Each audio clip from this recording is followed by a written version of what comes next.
В палату номер 1 помещаются пациенты, представляющие Астон Буколь.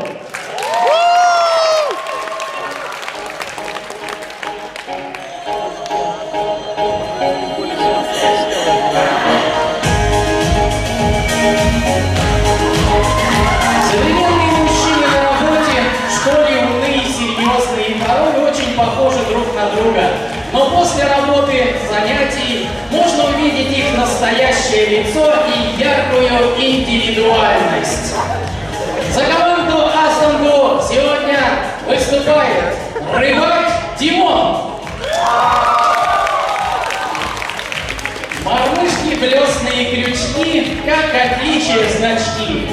Всегда он может вам сказать, кого и где на что поймать.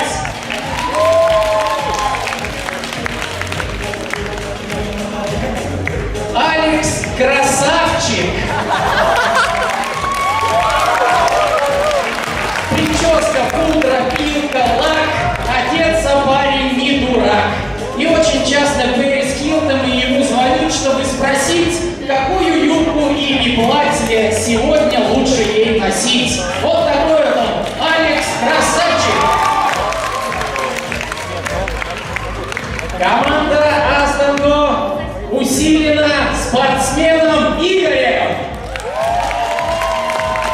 Стройный, подтянутый, сильный и ловкий. Какая учеба! В башке тренировки. Он в дреме сидит на уроке, мечтает, что с золотом Ильвис его поздравляет. Участник номер 4 – ботаник Гена. У него одни проблемы. Долго длятся перемены. Их бы просто отменить и остаться в школе жить. И пятый участник команды школы Астон Мачо Антонио.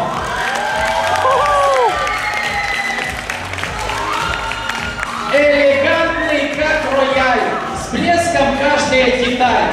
Искушение всех девчонок, в обращении с ними тонок.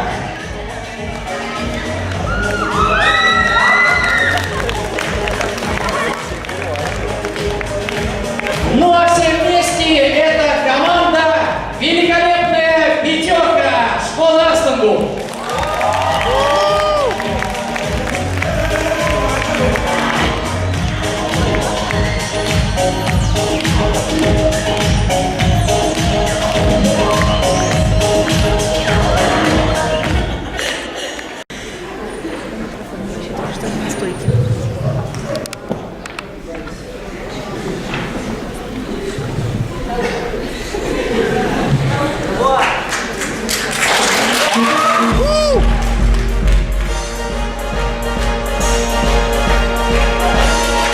Сегодня конкурс между нами необычный. Признаем мускулатура, я умом. Мы здесь решить хотим выглядеть отлично. За кулисами сражений выглядим. Учить сигналы ради мы не без причины. Поверьте, Астон здесь не победит. Сюда приходят только умные мужчины. Сильные и честные вперед. Смелый и умный вперед. Повеселились мы сегодня на отлично. Мы будем дальше состязаться.